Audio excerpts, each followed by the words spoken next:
Bukod sa pagiging journalist, hindi siguro alam ng maraming tao na ako rin ay isang estudyante.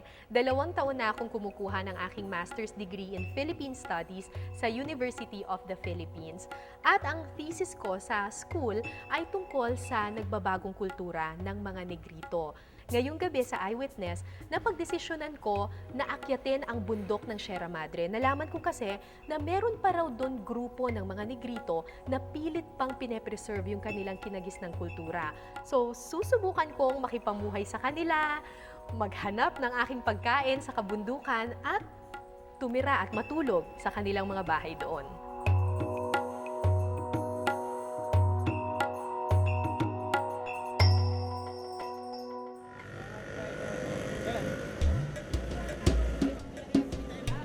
Ilan po ulit ang kasya? Kada isang ganun?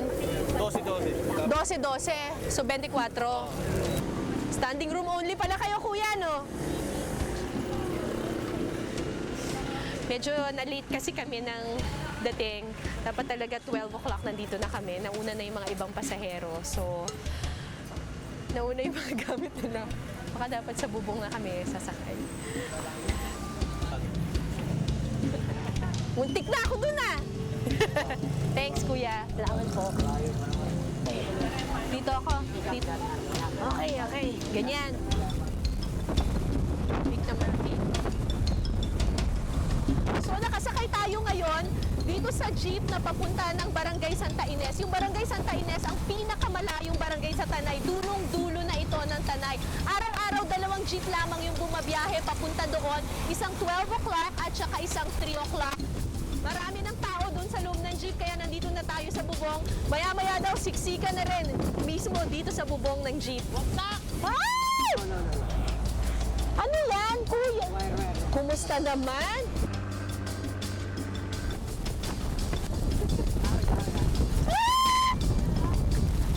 Pagkatapos ng mga 10 minutes, biglang umulan. Buti na lang may baon kaming garbage bag. Ewan ko ba, parang inaasar ata ako ng tadhana nung mga oras na yon. Talagang pinalakas pa yung ulan, lumakas.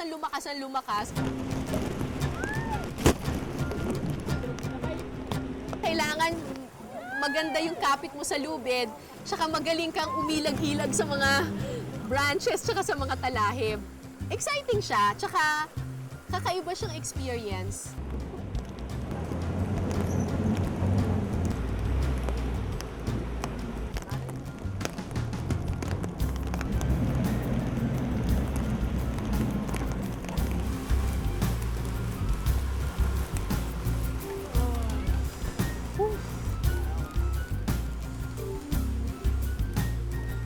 Tayo? Wow, talaga? Totoo na ba? Nalaglag pa ako dito, ah. Diyos ko po!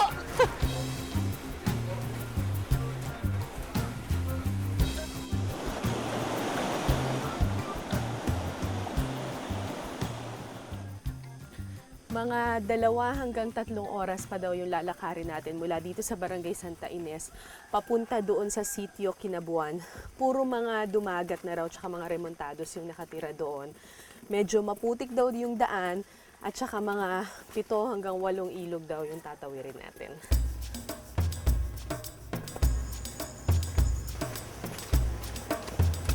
Hapon daw hanggang dito talaga yung tubig dito. Ngayon, medyo malakas pa rin yung current ng river, pero at least hanggang tuhod lang siya, so kayang-kayang tuloy. So, ano to, kuya? Ito na yung unang ilog. 7 pa.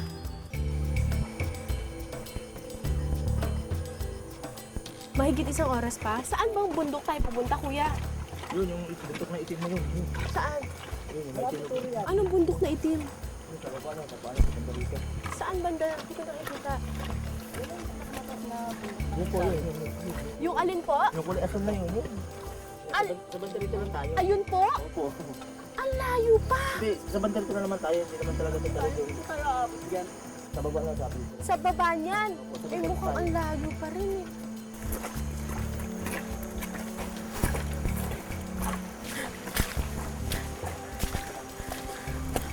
Sa syudad kasi tayo, palagi tayong ano lang nakikita natin puro kalsada, traffic, sasakyan, building.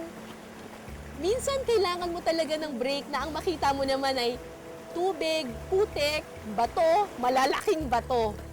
Yun. So, exciting siya para sa akin. Ay, salamat. Ayun.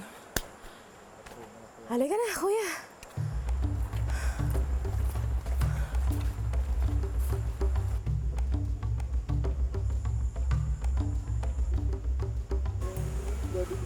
Ay, kumakain na sila. Pasok po yung mga gamit sa bahay, baka umulan. O sige po. Si Mang Ando. Mang Ando, kayo po ang chieftain dito, no? Si Mang Ando yung chieftain dito sa Sitio Kinabuan. Gano'n na po kayo katagal na chieftain?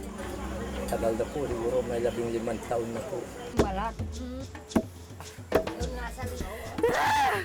Galit na galit ako! Alam mo rin, araw noon ito. Oh, okay. Ito yung talagang bigas na galing pa talaga sa bundok. Oo. So ito yung purong-puro talaga. Ay, ito. So walang rice shortage dito. First impression, mababait. Itong mga taong ito, hindi naman ako nag-abiso sa kanila na pupunta ako dito, pero winelcome nila ako as if I was family. Ay! Hindi. Huwag na lang. Kain na lang ako. Magaling ako kumain. So ngayon naman, isda na lang ang tanghalian natin. Paano po ito pong gagamitin? Yan. Paano po ito? Babatakan itong guma, tatapat doon sa isdang gano'n, holy, gano'n. Okay. May dalawa silang klase ng pangingisda. Yung isa yung paggamit ng parang pana, meron lang rubber. Tapos daw, i-release mo yung parang needle na mahaba para daw matusok mo yung isda.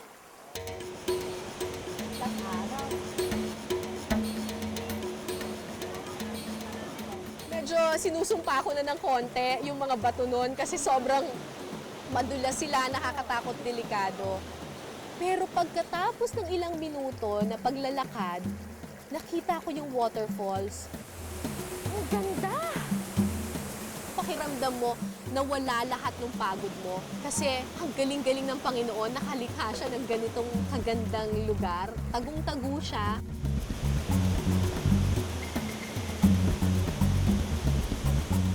Iisipin po, talagang mahirap ang mabuhay dito. Pero ayos po lamang sa amin.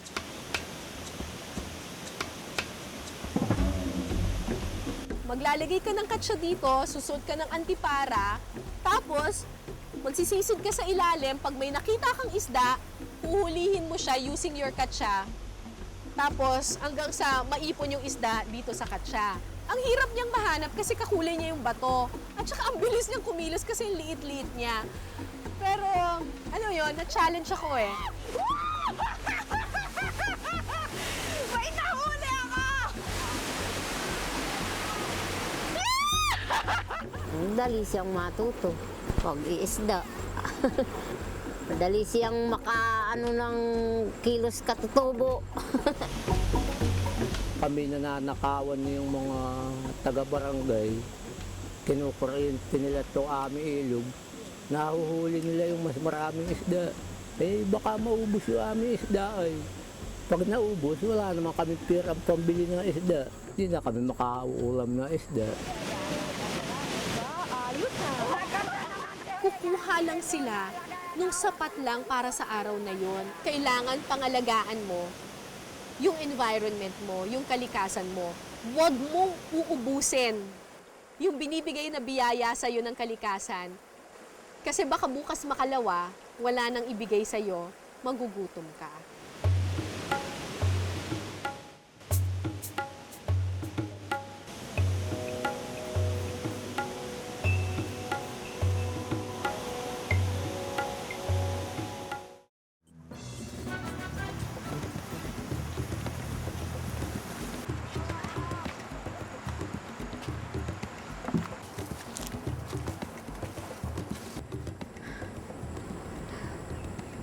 Hirap naman humanap ng pagkain dito. Gabi muna tayo. Alam ko na nakukulangin yung pangtanghalian. So, ang sabi nila, kumuha daw ng gabi at saka mag-ubag.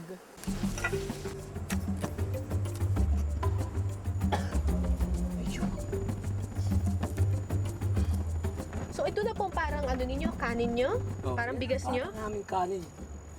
Lalo kung may isda, baboy damo, Oh. ayos na. Hindi na namin kailangan bumili ng bigas. Yan. Uy, laki oh. Oo, lalaki nga niyan eh. Ay, ano, nasugatan ka? Oo. Pero, maliit yun. Malayo sa bituka. Mahirap talaga mabuhay dito, lalo na sa mga katulad ninyo na ano, hindi bihasa sa kalupaang magtrabaho. Ito na daw yung ubag. Saan, kuya? May kahirapan ng pagkuha nito eh. So, ito yung dahon ng ubag. Para siyang vine, parang baging na pumapalupot sa mga iba't ibang klase ng puno. Manipis na manipis siya, pero pag sinundan mo siya, dire-diretso siya hanggang dito sa lupa. Dito sa lupa, akala mo napakaliit lang niya, pero habang lumalalim siya ng lumalalim, lumalaki na siyang lumalaki. lumalaki ng lumalaki yung ugat Oo. niya. Namu, At palaki kapag na yan. nakuha daw natin yung pinakamalalim na malalim niya, malaking malaki na raw yung ugat niya, Talagang. pwede nang kainin. At saka ano, pagka siya malaki na, yung ganito na kalaki, marami na yung laman. Kapag kumain ka niyan, Mm-mm. sa isang araw, minsan mong kain, hindi ka magugutom. Gaano po kalalim ang kailangan mong hukayin? Maaabot nga na lampas tao ang lalim. Ano? Lagpas tao? Oo. Tatayo ka doon sa hukay mong ganyan. Yan, ang taas ng hukay. Uwi na muna tayo, kuya. Oo, sige. Kasi baka po abutin tayo ng gabi. Bago maging ganito kalaki yung ano, luluto pa naku, tayo.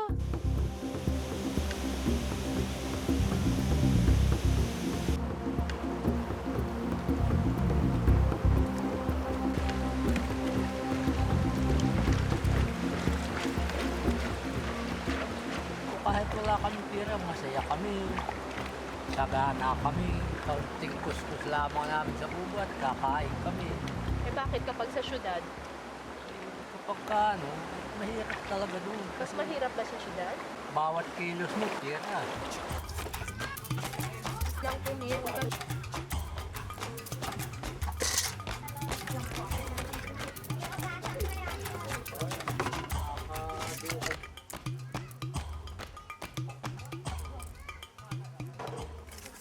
Tumatalon pa, buhay pa. Ah! Aray! Aray! Masakit pala nito manipit oh.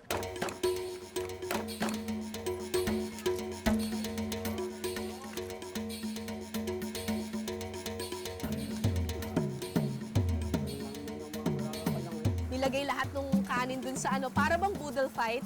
Nilagay na lang yung lahat ng kanin dun sa gitna ng dahon ng saging, tapos kanya-kanya na lang dakot. Masarap. Sawa na kayo sa gabi? Ano nang gusto ninyo? Kanin naman. Kinain. Kanin. Kanin. Eh, hindi naman kayo dati kumakain ng bigas eh. Yun ang kadagas nga namin yung hindi kumakain. Pero nung matuto na nga at dumating na yung maraming mga katulad din yung tagabayan dito sa amin, Natuto na kayo. natuto na rin kaming kumain Tapos ng parang ano, nagustuhan nyo na yung Eh, bigas? nagustuhan rin namin. Hindi po ba po pwedeng wag na lang kumain ng bigas, tay? Hindi na pwede kahit katutubo. Hindi na pwedeng hindi kumain ng bigas dahil nga nabihasa na nung Nasanay na. Nasanay na.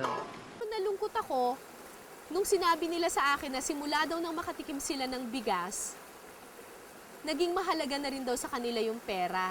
Kasi kailangan daw nilang kumain ng bigas. Kailangan nilang kumita ng pera para makabili nito. Dito, libre lahat. Libre lahat. Libre tubig. Maggatong karaang, may ilawang ka na kahit wala kang ilaw. Oo. Tapos, libre tubig. Libre ang tubig. Basta kung gusto mong maligo, anumang oras, maligo ka, maglaba ka. Ang pagkain. Pagkain ay Libre rin. libre rin. Magtatanim ka lang at masikap pa sa lupa, buhay ka na. Sabi ni Mang Abiling, dahil nga daw wala akong tirahan, libre daw akong matulog sa kanyang simpleng tahanan ngayon.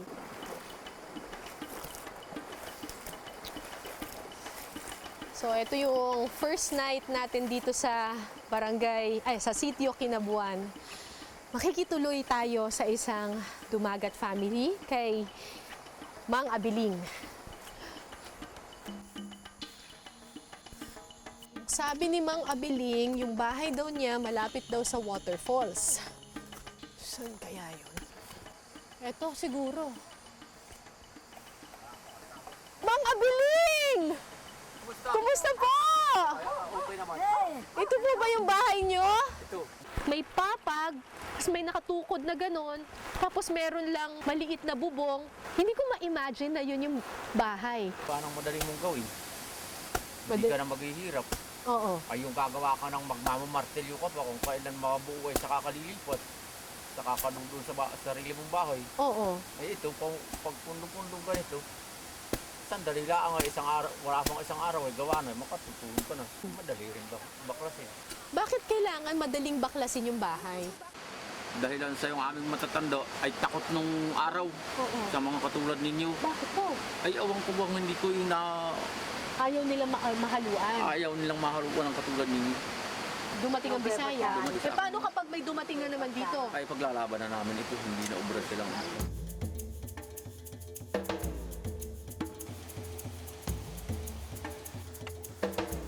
Anong tawag dito? Pugahan.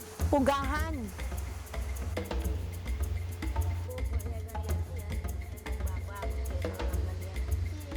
Ayos na. Masarap na. Tama-tama. Ay, yun ang talagang paborito namin, yung kinagising naming pagkain dito sa kabundukan. Sapagkat yun ang naituro ng aming mga linulo at aming mga magulang.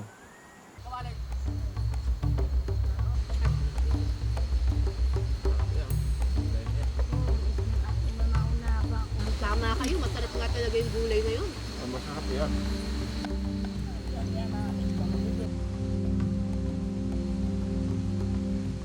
Tahimik dito sa bundok. Dahil lang sa walang dito sa amin, walang magnanakaw, walang manghuhurdap, walang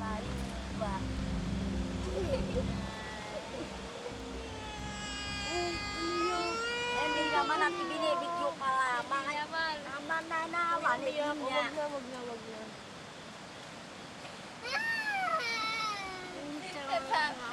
na. Wala yan. Ang aming mga bata ngayon na lalot yung wala kami sa bahay na matatanda. Pag yan sila nakakita ng mga katulad ninyo, mananakbo sila. Maraming anthropologists na yung nagsabi na ganun nga daw talaga. Maraming mga katutubo, kaya raw sila paakyat sa bundok ay dahil sa takot nila sa mga bagong bagay at mga bagong itsura katulad ng mga nasa bayan. Napakamaamo nitong mga taong ito eh. Imbis na makikipag-away, uurong na lang sila. Takot na takot sila sa atin. Oh, nakikita mo si ano, ito pakita mo siya. Oh, ayun po. Oh, ganyan lang yan. Hindi yan baril. Kita na. O, kita mo yung sarili mo. Ayun ka. Oh, tatawa na yan.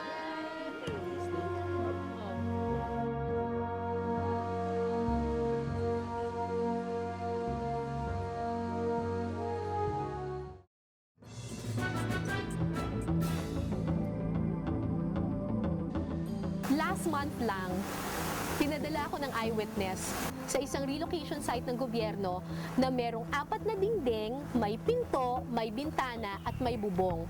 Pero natatandaan ko yung tulog ko doon sa Southville noon. Hindi ako nakatulog kasi napakainit, napakaraming lamok, medyo masangsang yung amoy. Ngayon, 2 lang ang dingding ko, masikip kami sa papag, at yung bubong namin, yero lang na luma, at nasa gitna kami ng kabundukan, pero napakahimbing ng tulog ko.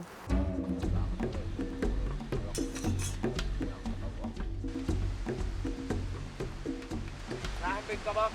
Opo, bakit po? Gusto nila kayo, madilim pa. Magkano po ang bili ninyo sa bigas? 200? 200. Ang ano? Yes. Ilang ano yon? Ilang kilo yon? Mga 10 kilo, ganyan? Isang salok lamang. Isang salop? So, ibig sabihin, 100 pesos per kilo yung bigas nila. Eh, alam ko namang NFA rice yun. Alam ko naman itsura tsaka amoy ng NFA rice. Magkano lang ba yung NFA rice sa Maynila? Mga 18 pesos? Naawa ako dun sa mga katutubo na ganito yung kailangan nilang bunuin na pera para lang makapili ng 1 kilo ng bigas. Pero wala daw silang choice eh. Kailangan daw talaga nilang kumain ng bigas kasi yun na yung hinahanap-hanap ng mga anak niya. Atakan sa...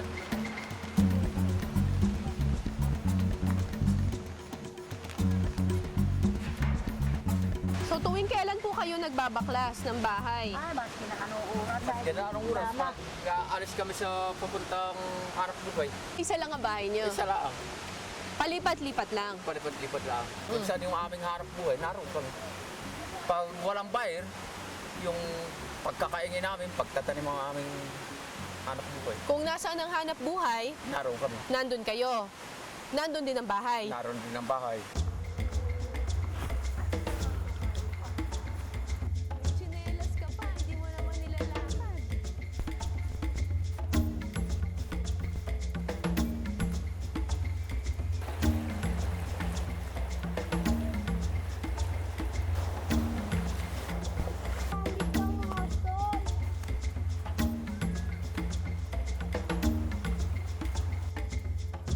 Para bang kumapit na yung putik sa paa ko, hindi ko na siya maiangat ng ganon.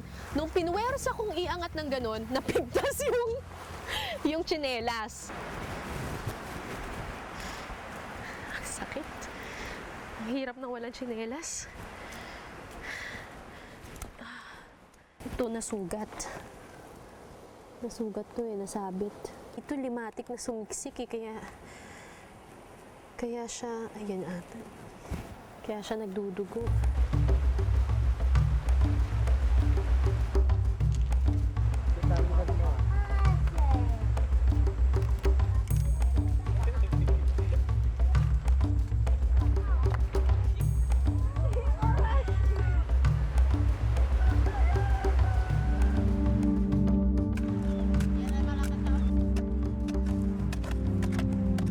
Magkano ang benta sa ganyan, Tay? Ay noon sana ay 50 centavos nung kami narito. Oo. Ay ewan ko sa ngayon, wala nga yung mga buyer. Hindi sila umaahon yung mga buyer sa ngayon.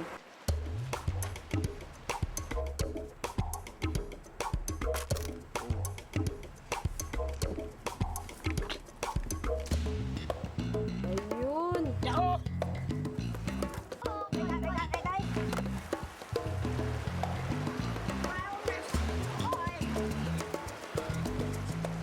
Ang laki-laki ng bato, talagang pinapasan niya dito sa balikat niya. Tapos ayaw niyang magpatulong. Kasi parte daw niya yon. Kasi kanya raw yung batong yon. At kapag nabenta yung batong yon, sa kanya yung kita.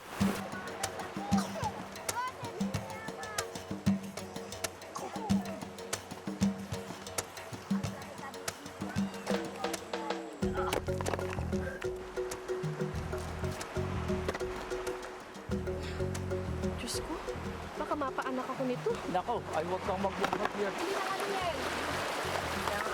Pag kumita ka ng pera dito, pambili ng ano? Chinelas. Ay talaga nagbabago na ngayon ang pangailangan nila.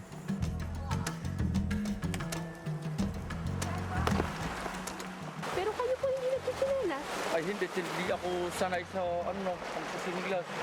Oo, eh, Pag sa batuhan ako, nababagsak ako, natutumbo. o di dapat ang mga bata hindi rin nagchichinelas. Ay natuto na nga doon sa rumami na yung mga katulad nilang mga tagabayan, nakita nila doon sa maliliit ring mga batang may mga tagabayan, nakita nilang may mga sinilas, gumaya na rin sila.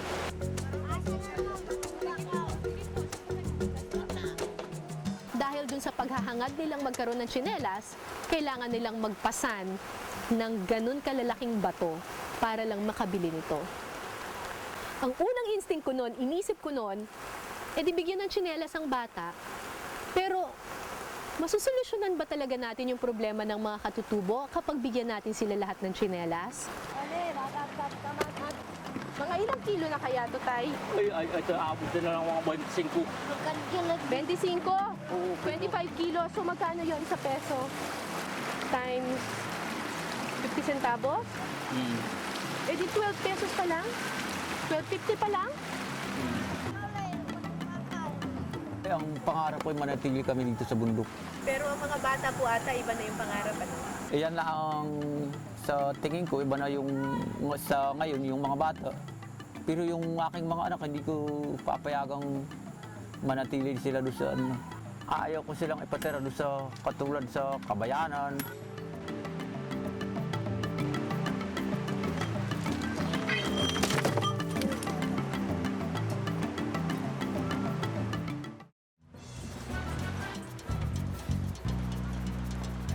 Pagkatapos ng trabaho, parang pakiramdam ng mga bata, kailangan naman siguro mag-enjoy. Sinama nila ako sa Batis.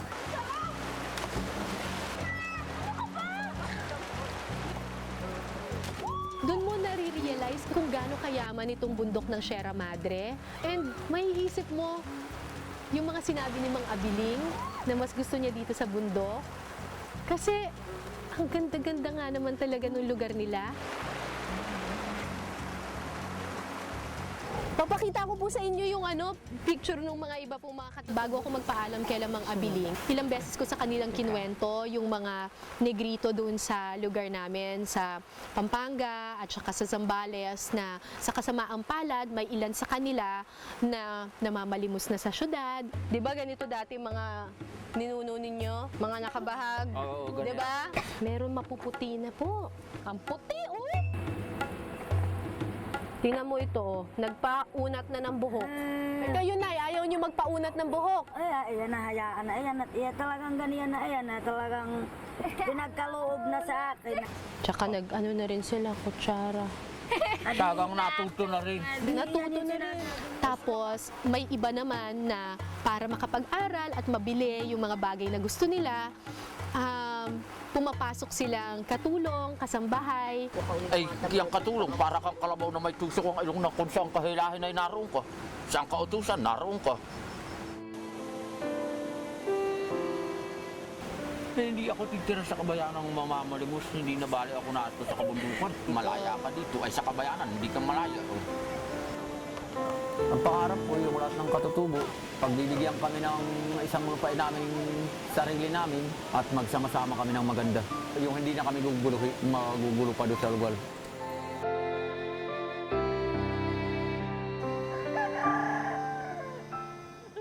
Salamat, Chip! Thank you! Thank you! Ano? Ikaw? Salamat. Tama ka na sa akin! Saka na sa susunod ko, tawagan ko to. Thank you, ah. Okay. Salamat, ah. Thank you po! Ingat po kayo! Mag-ingat kayo sa daan. Thank you po!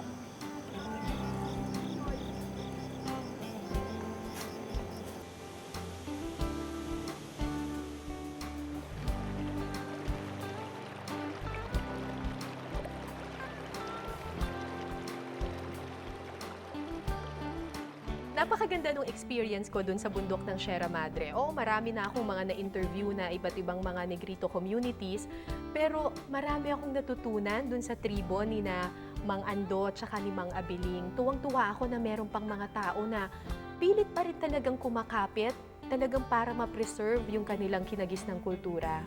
Pero ang nakakalungkot, alam naman nating lahat na nagbabago na at mabilis na nagbabago na yung ating panahon.